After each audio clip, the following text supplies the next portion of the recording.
Assalamualaikum warahmatullahi wabarakatuh.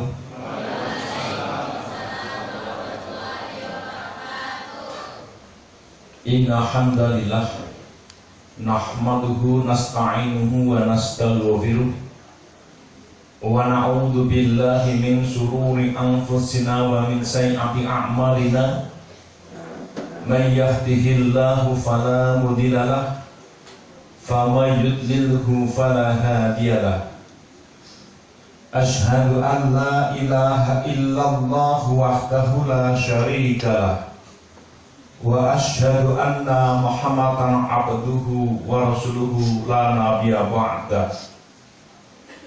Allahumma sholli wa sallim wa barik ala Muhammad wa ala ali Muhammad, amma ba'd.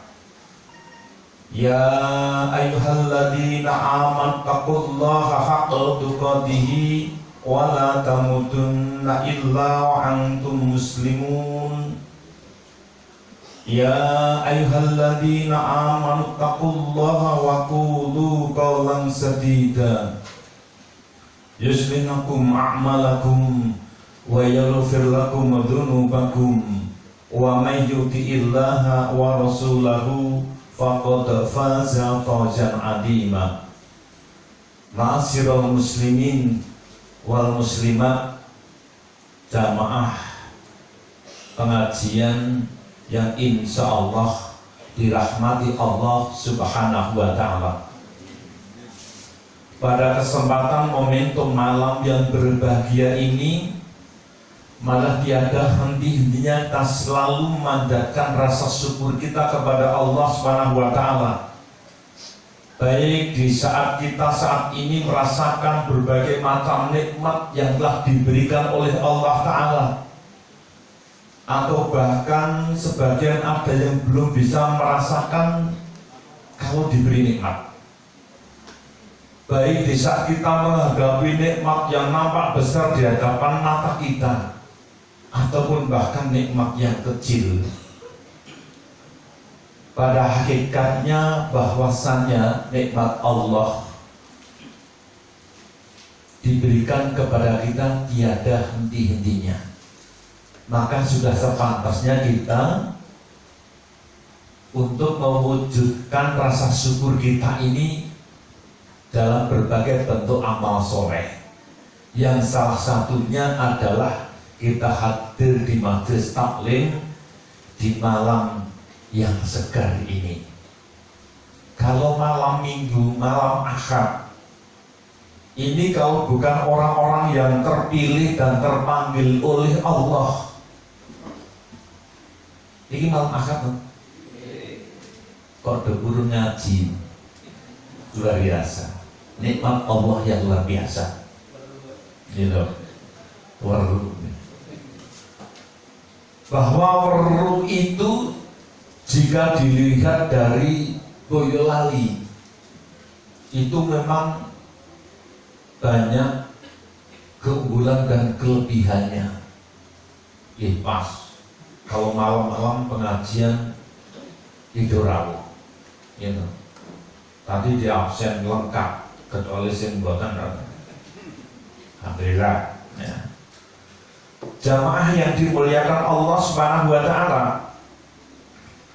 ada sebuah kisah bahwa seorang tamu Abu Hasan Al-As'ari tatkala bertamu kepada beliau, sang tamu nanya, "Ya Ustaz, saya ini melihat teman saya itu ngaji orang teko. Saya melihat teman saya ini jamaah sholat di masjid ya jarang-jarang. Terus teman saya ini nampaknya orangnya sangat malas dibandingkan dengan saya lebih rajin pengajian. Dibandingkan dengan saya tidak alergi melihat kota infak. Saya ngaji juga sergap, ke masjid juga sergap, mendengar panggilan surat Allah, saya pendidikannya. Tapi ya Ustaz, kenapa hidup saya itu Jika saya banding-bandingkan dengan teman saya, itu kok lebih enak teman saya. Pertanyaan yang sulit. Tapi kalau beliau seorang yang alhamdulillah diberikan hidayah oleh Allah Subhanahu wa Ta'ala, jawaban beliau itu mengandung makna filosofi yang tinggi. Kalau di kalangan para pelajar, begini wahai tamuku, siksa Allah itu ada dua. Yang pertama, siksa lahir. Contoh siksa lahir, ya bencana, gempa kayak kemarin malam itu, kemudian tabrakan, kecelakaan, angin puting beliung, dan lain sebagainya. Itu siksa yang wujudnya adalah lahir yang secara kasat mata, termasuk sakit, dan lain sebagainya. Kemudian yang kedua adalah bahwasanya siksa Allah yang kedua itu siksa batin. Sekalipun seseorang itu dikaruniai dengan berbagai macam kenikmatan, badan sehat, rupa ganteng, cantik, kuat, hebat, motor punya, rumah punya, segala dimiliki, tapi batin ini grantes, seakan-akan dunia ini rasanya sempit. Salah satu buktinya enten arep mangkat teng pengajian dan tidak jadi berangkat, mung gara-gara cerita aku jane yo arep mangkat ngaji tapi sikilku ki lho kejugem, ya wis aku ra sido mangkat. Dunia serasa sempit, kekuatan yang Allah berikan ini tidak bisa ditampilkan sebagai wujud rasa syukur. Uripe kosong. Di mana-mana sini mau cerita perkoso, sambat melulu, sing sirai mules, sing wetenge mumet, gitu. Dijak roh ngisi kota infak, yo bingung, wedi. Itu salah satu tanda bahwasanya sifat malas yang melekat pada diri seseorang itu bagian dari siksa Allah yang wujudnya siksa batin. Loh, apa korelasinya, hubungannya dengan pertanyaan wahai tamuku? Orang itu dikatakan enak, apa sih esensinya? Nopo? Wang sinawan, gitu. Saya melihat seseorang itu, wah rasanya kok enak banget, seakan-akan butuh rapati o duit-duit, padahal artinya tidak karu-karuan, nelongso, sempit, bingung. Karena apa? Tidak bisa mengamalkan dan mewujudkan rasa syukur dalam bentuk berbagai amal soleh. Itu namanya mendapatkan siksa batin. Barangkali di antara kita ada yang seperti itu. Lalu bagaimana caranya? Bersegeralah memohon taufik, bimbingan, dan memohon ampun kepada Allah Subhanahu wa Ta'ala. Maka menurut Ibnu Atiyah bahwa nikmat besar yang diberikan kepada kita, baik yang wujudnya itu adalah nikmat iman, sehingga bisa menggerakkan organ tubuh kita, pikiran kita kompak hadir di majelis ilmu yang lebih diberikan waktu 1 jam.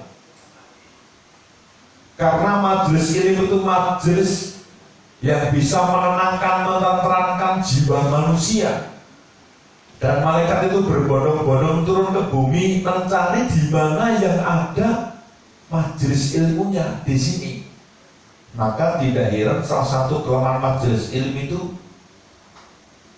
tenang. Orang yang hadir di majelis ilmu artinya rasanya tenang tadi. Tenang, adem, ayem. Terus nek senden ngoten itu cepet banget ngantuk. Ini sing boten senden. Itu boten. Makanya biar tidak ngantuk bagaimana? Kalau tekone boten pentah ciliknya sedikit tekone nggih adoh. Gitu. Nah, carane nyawang kulo dari awal hingga akhir. Gitu. Insya Allah boten ngantuk nggih.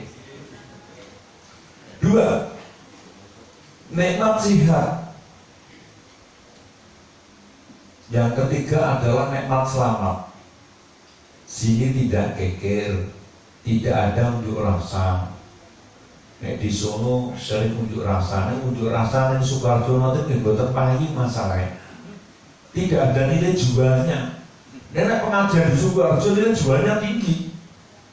Nek di Solo perpolitikan yang ada nilai jualnya. Makanya unjuk rasa itu Sukarjo manggone ya serane Solo di UMS.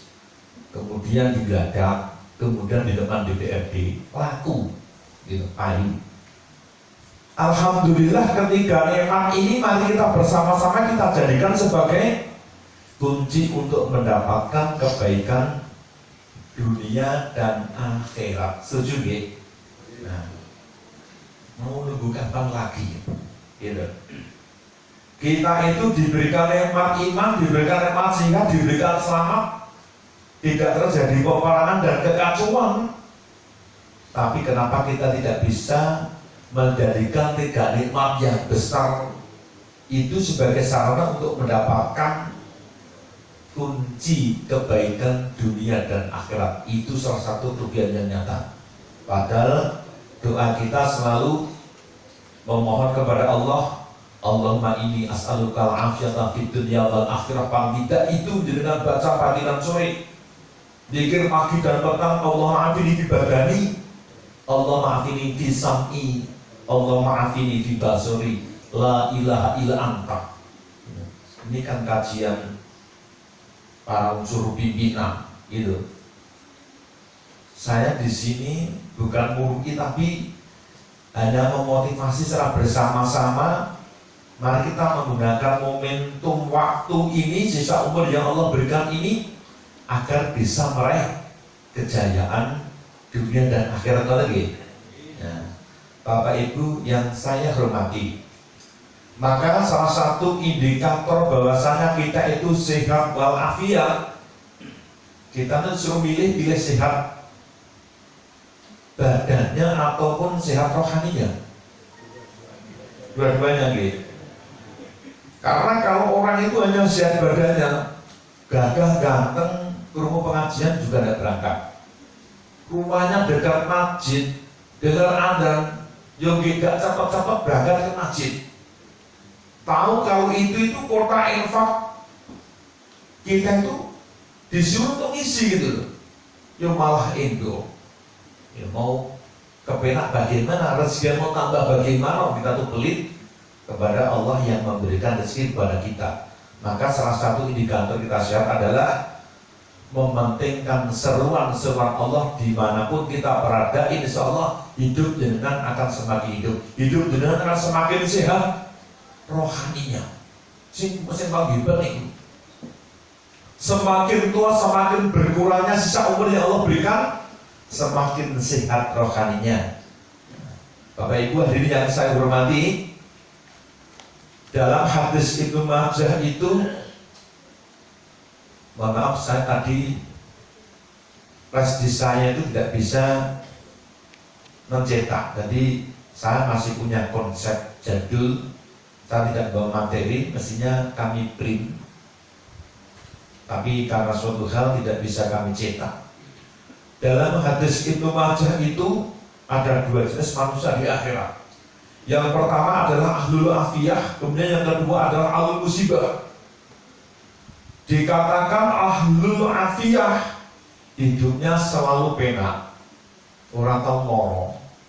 Pemolor paling mengantuk pilot kayak pulau ini, kita masuk angin. Niku bahkan buatan sah neko-neko, cukup kerokan, botol minyak, apa niku? Nah, kayu putih atau dibasem, mumet, diare, panas, pusing, basem, mari. Nyak nyong-nyong. Hidupnya selalu enak, kemudian kecukupan, tidak pernah sakit, enak tenang. Terus duit duit, panen koncone pangrong ya boten, gitu. Nandur kencur, ya boten, kegosok. penak uripe. Anaknya yo waras-waras, siap kabeh.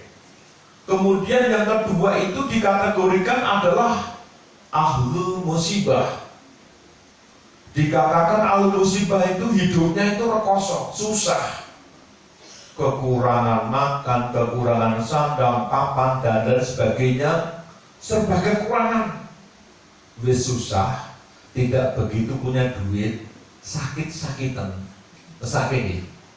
Nah, pernah menyaksikan nonton itu bukan? Pernah melihat ya? Itu merupakan ujian dari Allah Subhanahu wa Ta'ala. Pertanyaan dulu Pak, yang sebelah kiri saya, pilih pundi Pak? Pilih ahlul afiyah atau ahlul musibah Pak? Yang sebelah kiri Pak? Ahlul afiyah. Sebelah kanan pilih mana Pak?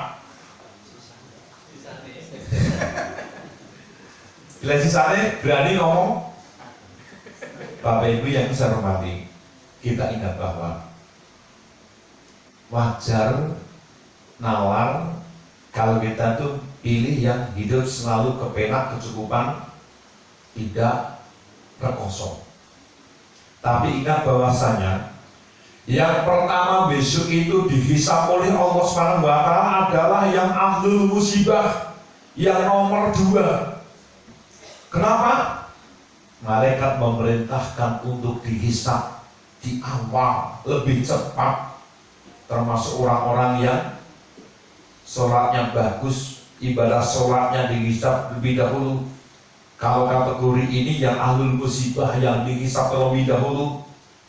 Kemudian setelah malaikat diberikan Allah, wahai malaikat, coba dihisab, dihitung orang yang hidupnya di dunia itu susah, sempit, kekurangan, menderita, sakit-sakitan, tapi masih konsisten istiqomah di dalam memenuhi seruan-seruan Allah Subhanahu wa Ta'ala, walaupun badannya meriang, kakinya capek habis kerja, tapi mendapatkan undangan pengajian, hadir. Kita nanti insya Allah Pak, itu malaikat lapor, ya Allah, ma bagian minan dunuba ila anta. Ya Allah, hamba ini sudah tidak punya dosa illa qalila, kecuali hanya sedikit. Kan tidak mungkin manusia tidak punya dosa, ya kan? Tidak mungkin manusia tidak punya dosa, punya tapi sedikit. Terus kalau sudah tahu penjelasan seperti ini, berubah boten Pak, jawabannya dengan ya tetap boten Pak, tetap pilih yang penak, tapi kita tetap berpegang teguh pada tali agama Allah, mementingkan surat Allah yang menjadikan hidup kita akan lebih kuat, hidup kita akan lebih hebat, hidup kita akan lebih hidup. Maka ada semakin tua hidup ada. Terus saya Bapak usia berapa Pak? Oke. 64 gitu. Usia 64, badannya masih gagah, tegak lurus, tidak kalah dengan saya, gitu. Hampir sama umurnya dengan saya, cuma kelihatan sepuluh dengan segede atau gede, selisih 10 tahun, gitu kan, hampir sama, gitu, hampir sama, masya Allah. Ya. Ma bagian dulu bagi anta. Tidak ada dosa yang tersisa ya Allah kecuali hanya sedikit. Kemudian Allah memerintahkan wahai malaikat, berikan kepada hamba ini si fulan ini utuhum bicara satin dengan 3 perkara. Yang pertama adalah afiat, sebagai ganti di saat di dunia itu hidupnya sengsara, tapi sengsara yang membawa nikmat di akhirat, dosanya habis. Maka Bapak Ibu, terutama bapak-bapak, ini biasanya kan suka mengeluh. Habis kerja mengeluh kepada ibunya, betul. Ya. Kemudian sakit ringan saja mudah mengeluh kepada garwa panjenengan. Nek tiyang mriko, tiyang Amerika maksudnya. Nek ambil iki pripun? Kami gitu. Barang siapa yang diuji oleh Allah sakit 1 hari 1 malam saja, kok ikhlas, insya Allah itu akan menggugurkan dosa. Tapi kalau seminggu, berat apa berat? Berat. Kecuali di rumah sakit bawa BPJS, nggak mikir. Tapi BPJS dibayar, kompensasi dipotong. Bapak Ibu yang dimuliakan Allah Subhanahu wa taala, maka diberikan afiat sebagai ganti di saat di dunianya hidupnya penuh dengan rintangan dan tantangan. Kemudian berikan kepadanya wahai malaikat khairon, tidak ada kebaikan di akhir kecuali adalah surga, taman yang indah, hidup tempat piknik kita yang tanpa kembali dan sepanjang masa. Kemudian berikan kepadanya wahai malaikat manzilah. Manzilah itu adalah tempat surga yang tinggi. Kalau ini saya hormati, ketiga prestasi yang diperintahkan Allah kepada malaikat, kepada manusia yang di dunianya rekoso, materi itu tadi, itu tidak bisa diraih hanya dengan sholat dan puasa. Maka jika ada di antara kita itu kok diuji sakit, maka segera datangilah para ustadz, para ustadzah. Silahkan menjenguk, mengunjungi kepada saudara kita yang sakit, dibimbing, diingatkan bahwa sakit itu ujian dari Allah akan menggugurkan dosa. Gitu. Ingatkan kepada saudara-saudara kita yang rajin dalam majelis ilmu, tapi hidupnya pas-pasan, bisa jadi besok kelak di kampung akhirat akan menjadi orang yang lebih terhormat dibandingkan dengan kita yang gagah perkasa, kuat hebat, gemah ripah jinawi kertora harjo, selalu tercukupi segala kebutuhan. Kita bisa dikalahkan karena kita tidak bisa membelanjakan atas amanah yang diberikan kepada tangan kita, di pundak kita, dan di kantong kita. Ada gitu, paham gitu? Ya. Bapak Ibu hadirin yang saya hormati, makanya pada kesempatan yang baik ini saya akan mengajak kepada jamaah semuanya bahwa secara umum manusia itu menginginkan hidupnya akan lebih hidup lagi. Bapak-bapak tentunya menginginkan hidupnya semakin berkurangnya umurnya akan semakin hidup siap? Siap. Semakin kuat siap? Semakin hebat kuat? Senang? Nah, itu ada konsepnya. Mari kita simak pesan-pesan berikut ini. Bapak Ibu yang saya hormati, bahwa di saat kita itu melihat sejarah masa lalu, bahwa Islam itu mengalami zaman puncak kejayaan adalah, dan bahkan itu menguasai peradaban dunia 700 tahun yang lalu sebelum bangsa-bangsa barat itu pintar seperti ini dan menguasai peradaban dunia. Membalikkan fakta, Islam lebih hebat terlebih dahulu dengan para cendekiawan muslim kita dan lain sebagainya. Tapi ingat bahwa yang namanya dunia itu kehebatan pasti akan ada batasnya. Yang namanya kemakmuran jamaah pengajian itu ada batasnya. Yang namanya kemampuan untuk beriman dan bertakwa itu ada batasnya. Umur ada batasnya, itulah dunia. Ngerti nggih? Kenapa orang-orang dahulu itu hebat? Yang dimakan pun juga hebat. Hebat itu berarti lebih enak, bukan? Tapi yang dimakan itu yang pas, yang dibutuhkan dalam tubuh. Tapi kalau orang sekarang ini secara umum, semua makan bisa masuk ke dalam perut. Aspal, minyak goreng, beras, gabah, daging sapi, sapi urip, apa lagi? Semen, apa lagi? besi, semua yang ada di dalam perut bumi pun semuanya bisa dimakan. Padahal tak dibutuhkan. Ya dong. Orang Dawi bab itu karena apa? Berpegang teguh kepada Al-Quran. Ya dong. Sehingga kita dikatakan mengalami suatu kemunduran. Mundur. Karena sing ngaji tidak banyak, yang dekat dengan Al-Quran tidak banyak. Kemudian ini sebentar lagi kita akan menghadapi suatu tantangan yang luar biasa kalau kita kaji terkait dengan kampung akhirat. Kita bandingkan. Ada sebuah kisah dengan sempun apa, saya hanya ingatkan kembali bahwa pada suatu hari Nafi itu ketemu dengan Umar. Saat itu Nafi menjadi gubernur Mekah. Kemudian Umar bertanya kepada Nafi, Nafi, siapa yang akan engkau jadikan sebagai pemimpin di penduduk Al-Wad, penduduk Mekah itu? Nafi menjawab, wahai Umar, saya cenderung milih kepada Ibnu Abza. Mahwa, siapakah Ibnu Abza itu?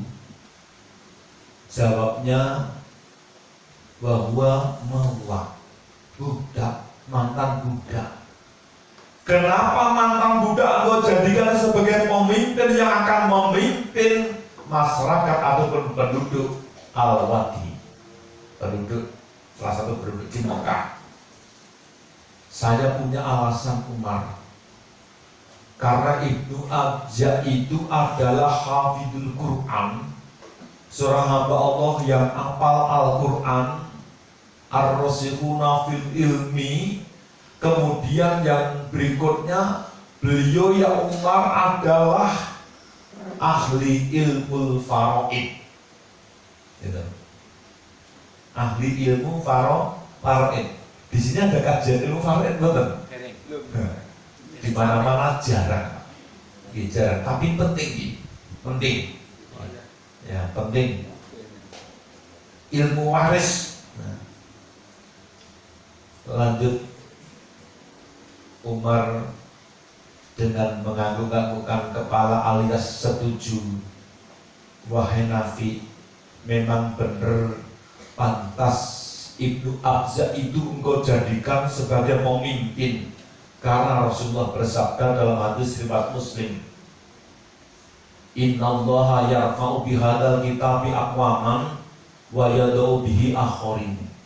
Yang artinya bahwasanya sesungguhnya Allah itu akan mengangkat beberapa kaum dengan Al-Quran. Ini janji Allah. Janji Allah itu adalah hak.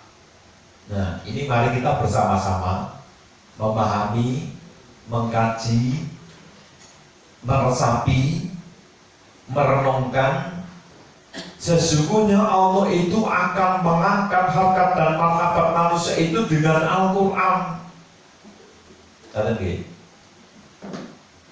Wa yad'u bihi akharin. Dan sesungguhnya Allah itu juga akan menghinakan, merendahkan manusia yang lainnya juga dengan Al-Quran. Maka kalau tatanan kehidupan manusia baik dalam diri, keluarga, bermasyarakat, kampung itu akan menjadi baik, konsepnya ayo ngaji, ayo membaca Al-Quran, ayo sinau Al-Quran.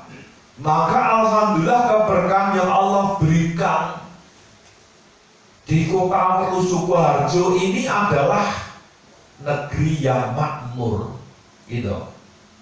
Mawang biji klengkeng hidup dan bisa berbuah.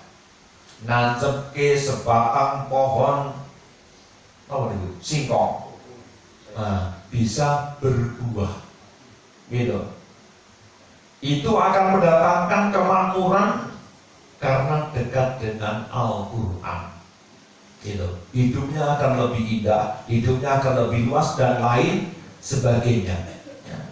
Tapi ingat bahwa gambaran umat Islam saat ini, kalau di Indonesia itu persentasenya semakin berkurang, tidak terus. Persentase umat Islam di Indonesia itu sekarang bergeser, perso Bapak Ibu semuanya, berkurang. Tapi alhamdulillah kita ini bisa membentuk salah satu sarana agar umat manusia itu tidak jauh dari Al-Quran dan tidak mengalami keperosotan. Terbukti di Weruni banyak pondok-pondok tahfidzul Quran, banyak pondok-pondok pesantren dan banyak kajian. Jalan-jalannya sudah bagus semuanya, berkemakmuran, itu berkat Al-Quran. Bapak Ibu yang saya hormati, nah, Islam ini banyak tantangannya.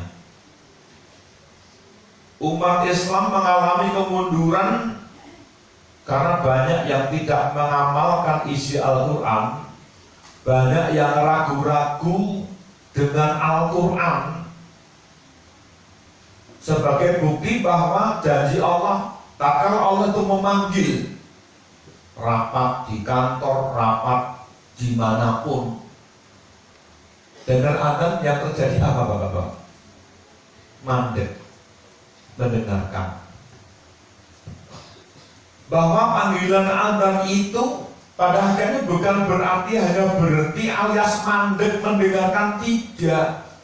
Disunahkan untuk itu dan berhenti dari berbagai macam pekerjaan, hentikan.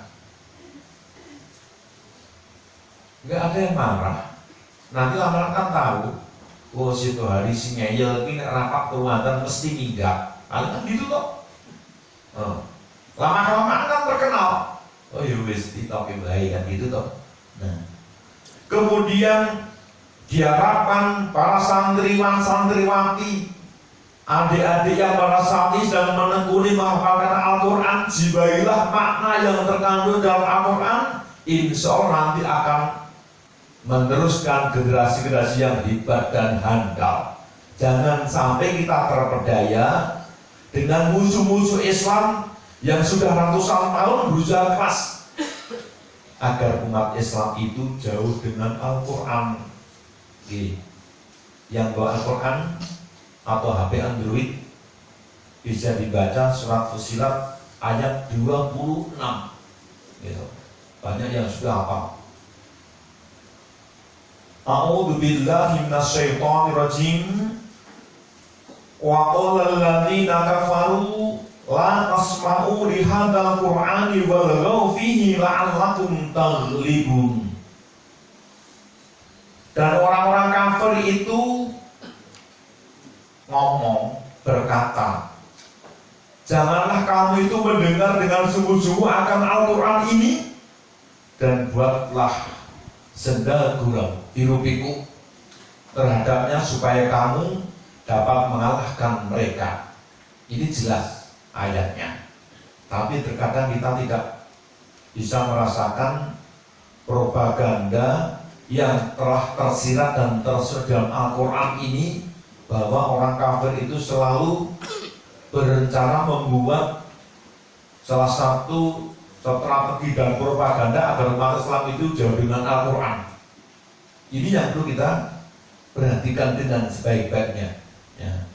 Sehingga kalau zaman dahulu ratusan tahun sudah menciptakan berbagai macam teknologi agar makna itu di rumah habis maghrib itu tidak ngajari ngaji putra putrinya, sehingga pas maghrib itu judul filmnya bagus, nyenengke, kita membaca.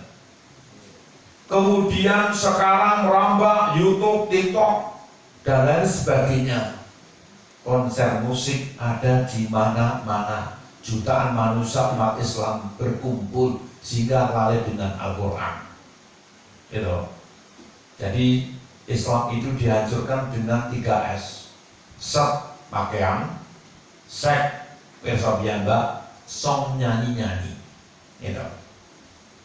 Sehingga umat Islam akan jauh dengan Al-Quran. Bapak Ibu yang saya hormati, ini salah satu fenomena kondisi saat sekarang ini. Gitu. Kalau dia buka ceramah jam 8 dan langsung loh, dan lebih ini. Ini penting.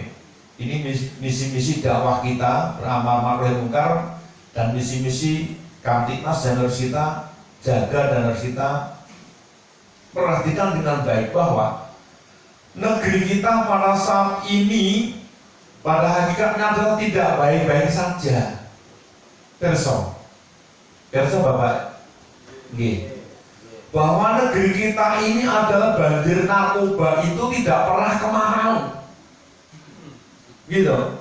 Terus negeri kita ini kelihatannya nampak adem ayem tenang kayak seperti ini, banjir narkoba itu tidak ada henti-hentinya. Kemudian yang anak-anak muda itu mendapatkan tantangan yang luar biasa. Sekarang memelihara anak itu gampang. Anak umur 1 tahun itu pun ngerti HP, cekli HP meneng. Gak usah dikasih makan, gak usah dikasih susu, pun cekli tenjukan cekli HP itu berangkat tulanan HP meneng kan. Kemudian yang pun rodok gede, mboten usah digendong Pak. HP itu di top up, diseni paketan yang game, niku pun juga ada game, gitu. Prihatin aku buat ini. Segala lapisan masyarakat di negeri kita itu sing game pentelek di semua kalangan, remaja, anak kecil, kemudian sing setengah tua, sing emak-emak, ya, sing pejabat, bahkan nanti bingung, gitu, nggak tahu apa-apa, bodoh kok kan game. Kemudian hal itu belum rampung bahwa negeri kita ini mengalami peningkatan persentase yang sangat luar biasa Pak. Apa? Judi online. Judi online. Itu. Judi online. Padahal tahu itu sebuah larangan dari Allah Subhanahu wa Ta'ala. Bapak perso terkait dengan larangan judi, surat Al-Maidah ayat 90. Mari kita simak bersama-sama. Ya ayyuhalladzina amanu innamal khamru wal maisiru wal ansabu wal azlamu rijsum min amali syaiton fajtanibuhu la'allakum tuflihun. Hai orang-orang yang beriman, sesungguhnya khamr itu, wal maisir itu judi, wal ansab itu berkorban untuk berhala.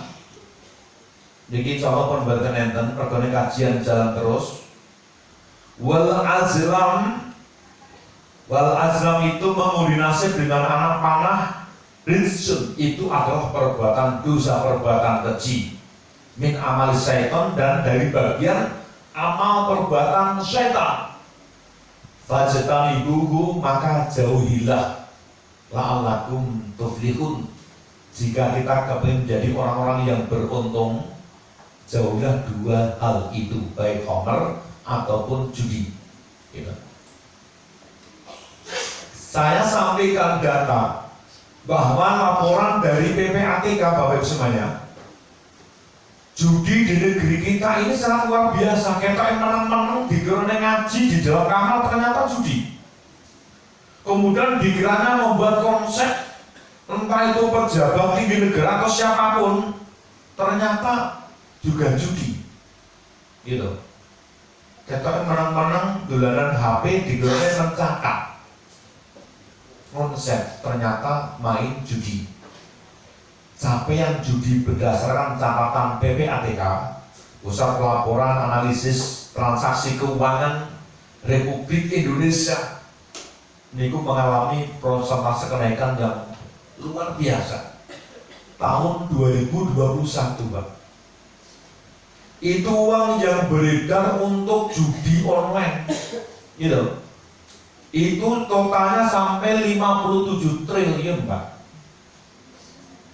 Andai kata hal itu dijadikan sebagai, digunakan untuk membangun dalam skala industri sentra peternakan di masing-masing tingkat provinsi se-Indonesia, cukup Pak. Kalau tuku sapi ora kangelan Pak, ora kena belantik Pak, negara mikir ki masak, gitu.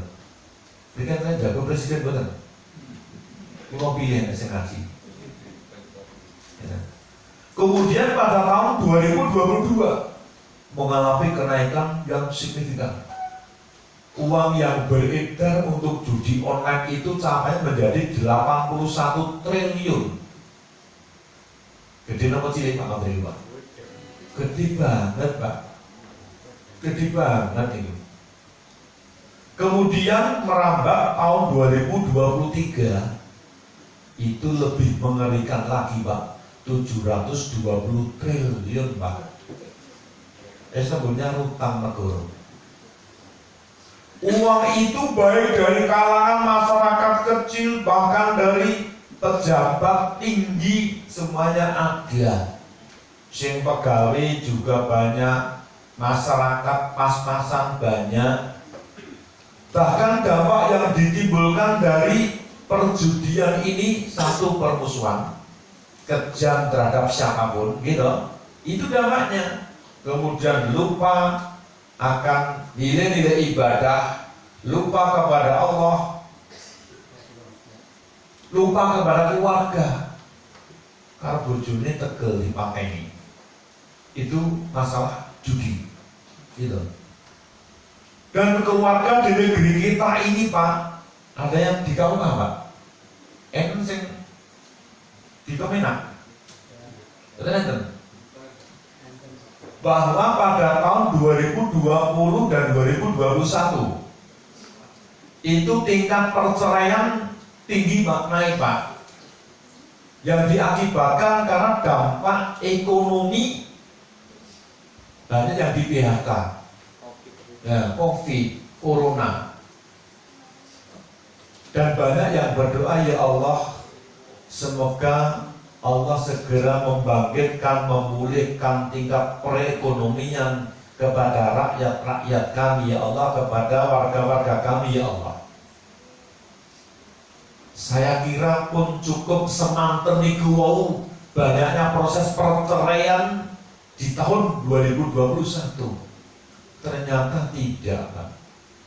Kasus perceraian menggila, meninggi, semakin menjadi-jadi yang diakibatkan karena perjudian, pembunuhan merajalela, kemudian perceraian meningkat luar biasa yang diakibatkan judi. Bapak-bapak wis lupa ngomah, wali pulang, orang wani mulih, mergone kali judi sampai ratusan juta. Ada yang punya mobil digandekan habis dipakai judi, gitu. Akhirnya wali mulih Pak, mboten wani mantuk. Kasus perceraian meningkat luar biasa yang diakibatkan ini. Naudzubillah min dzalik. Oleh karena itu, ini sengaja kami sampaikan kepada Bapak Ibu semuanya, mari kita ikut prihatin dan mendidik warga kita, lingkungan kita, jangan sampai kita termasuk orang-orang yang terlena, gitu, terlena.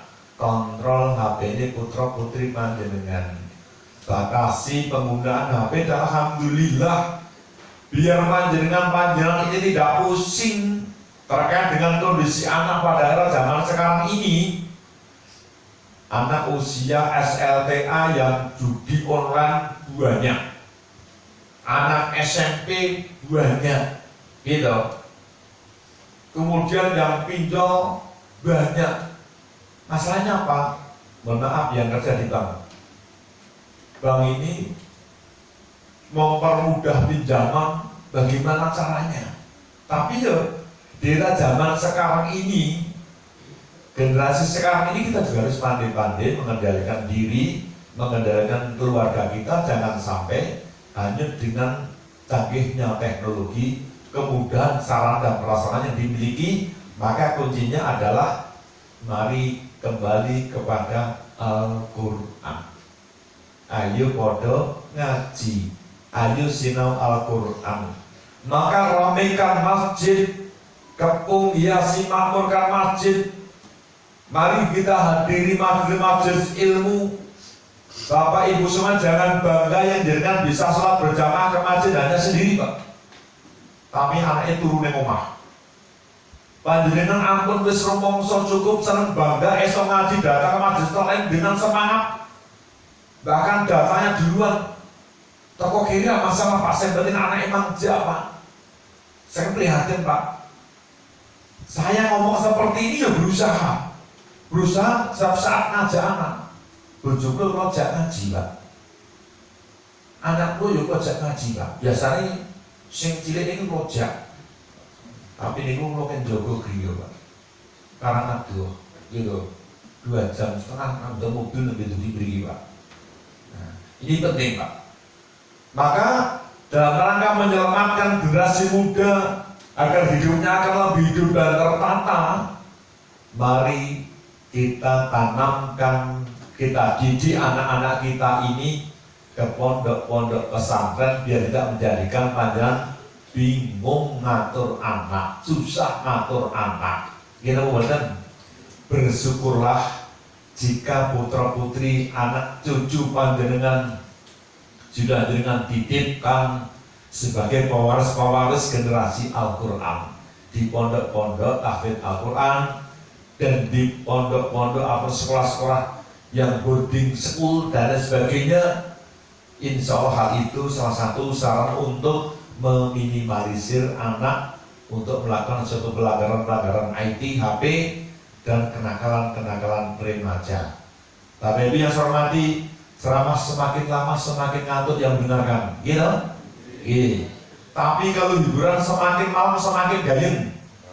Nah lihat di TV niku, jam ros bengi dangdutan di Sukoharjo dari sore sampai malam di tengah kota sampai jam 12 ngadeg boten do kesel, gitu.